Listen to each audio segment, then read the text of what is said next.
Hey, what's up, metallurgist? It's Logan, the Metal and Beer Snob here, and I'm excited to join you guys tonight for my first ever Heavy Metallurgy Album review. That's right, I've been given the honor by Marty and Alan to take part in the review circuit of the channel. I'm absolutely excited to be here, and I've picked quite the doozy of a first review. So, we've got Act of Impalement's Profane Altar. If you're looking for some intense, almost war metal-like death doom, tune in, grab yourself a drink, prepare to headbang.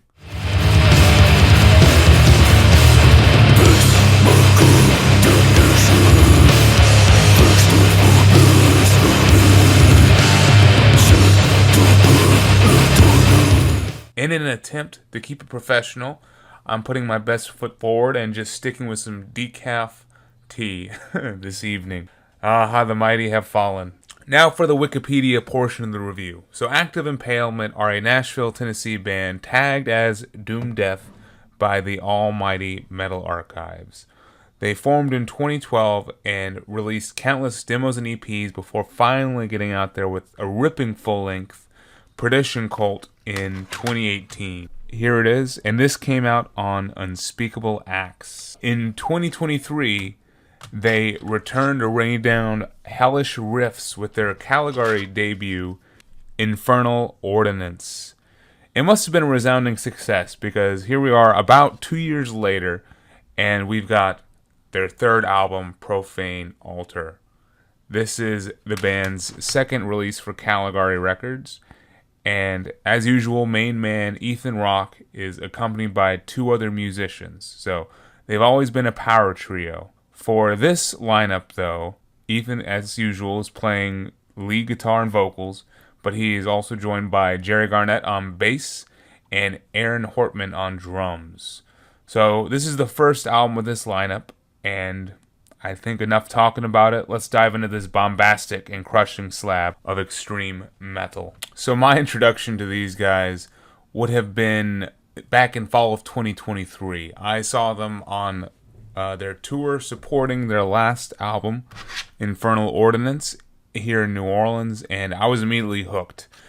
Live, they were just a overwhelming maelstrom that humbly took place in front of me. These guys didn't even have a stage. They were standing on the floor with the audience, and I was just immediately hooked with these like doom-laden riffs, while at the same time, it would whip through with almost war metal-like savagery. Diving into Profane Altar, I was excited, while at the same time, I kind of knew what I was going to get with this album.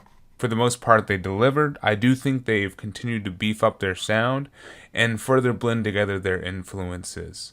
It's business as usual, but then at the same time, they're doubling down on certain things. Now to dive into the musicality and composition of this thing. So pulverizing is the best word to initially describe the relentless assault that takes place across Profane Altar's 30-minute runtime.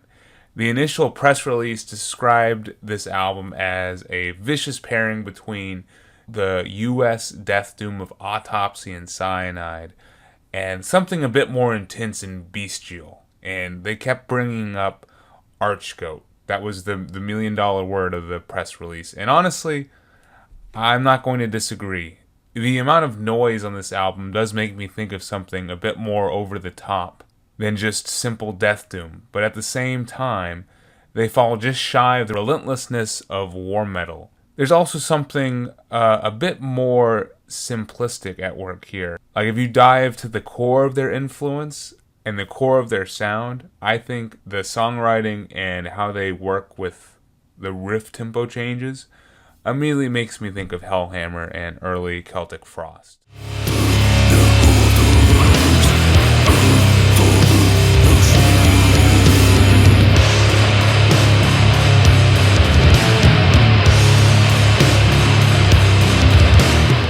So this kind of leaves the band without a true subgenre to fit in, but I think it's safe to say that if you enjoy the slow churning march of rotting death doom, mixed with the abruptness of certain war metal acts, you'll enjoy Profane Altar. If I were to highlight a MVP that's really responsible for carrying this album's sound overall, it would have to be Ethan Rock's guitar work and its ability to craft intrigue and lead the pacing and tempo changes of the music. All the other instruments here shift on a dime to follow the guitar's maniacal leads.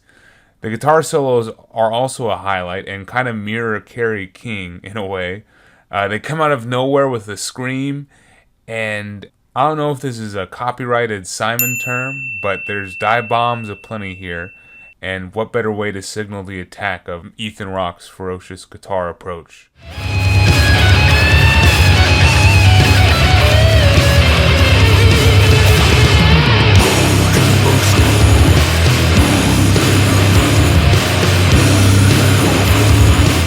Outside of focusing on complementing the guitar performance, the drums are frenzied and really carry a lot of power behind them. And though they can get quite busy when they want to, they're also able to step back and just focus on some more simplistic playing, in order to let the guitar fill out the sound. And they do a good job with this bare bones approach as well. The other major part of this band's sound is the production. It's almost like the fourth instrument here. It's one of those elements that really does bring that war metal and archgoat comparison to the forefront.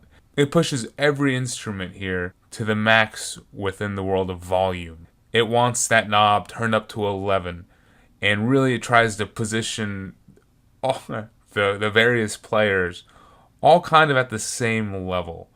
I mean, it does feel like you're in a room at the center of some kind of like power triangle with these guys. You can hear the amps, the fuzz rolling off of them.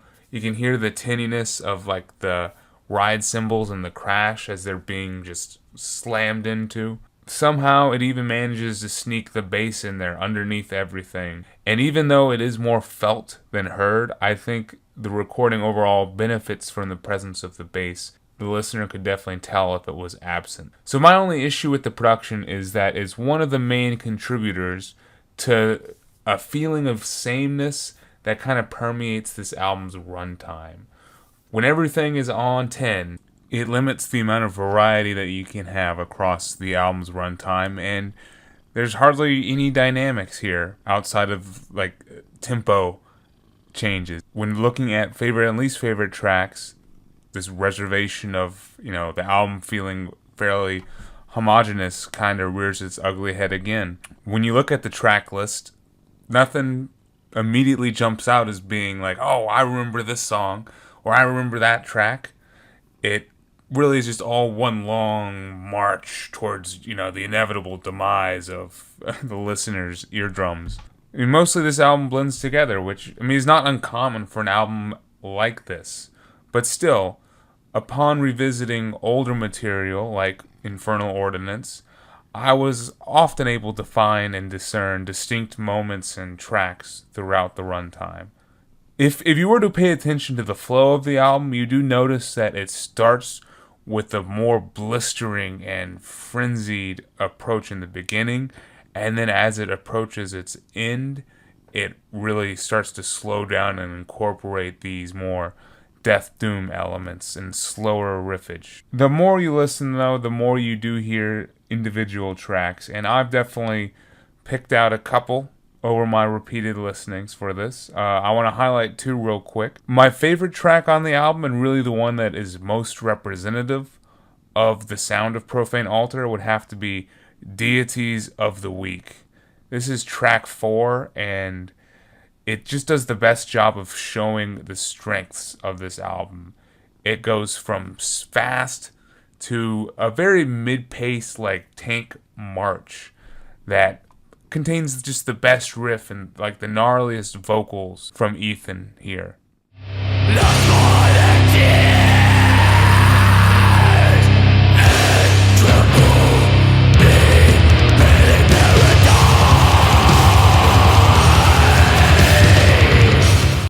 And then as we get towards the end of the album, it continues to slow down. And the 7th track, Zenith of Barbarism, really piques my interest as well. It does a great job of showing some variety with the doomier elements and with the guitar work. There is some presence of pinched harmonics here, which I think, pierces the cacophony perfectly and just cuts right into into your brain as you're listening to this, and, definitely ensnares you.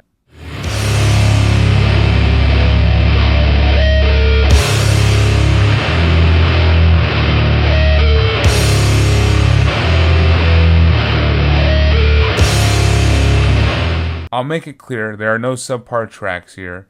There are just no others that really jump through the blistering chaos that is this album to kind of stand out. So for my judgment and final thoughts, this album definitely scratches that destructive itch of war metal that I get from time to time, but it also offers a little more dynamic range with the pacing and the tempo. And the death doom vibe here is really what carries the album for me. I think it still lacks certain distinctive qualities throughout its 8 songs that would make it a true hit out of the park for me, but I need albums that bring chaotic destruction in my life, and this definitely fits the bill and will be one that I will return to throughout the year and hopefully years to come. So if you're looking for an album that brings together the crushing, plodding nature of death doom and the cacophony and abrupt tempo changes of war metal, then you have to check out Act of Impalement's Profane Altar. And don't just stop there. This album doesn't come out until February 28th. So please check out their previous 2 albums as well. That'll hold you over. I'm sure Marty will link them down below. And before I leave, let's get a call to arms. Is that our tagline? This is another Caligari release. This is Můra with their second EP, Needle Cathedral. So speaking of death doom, this Prague-based band has just released a cavernous and atmospheric 20-minute slab of really horror. It's quite nightmare-inducing. And while I say this album is a bit more close to that death doom side of things, the riffs feel interesting from time to time, and I actually get vibes of dystopia and grief. And the tempo can pick up and change on a dime as well. It does so in a little bit more of a expected way, but when it does, it really elevates the intensity. I mean, believe me, just listening to this album is worth it for the riff change up in the final track, Cascades of Skulls. Marty, cue the music.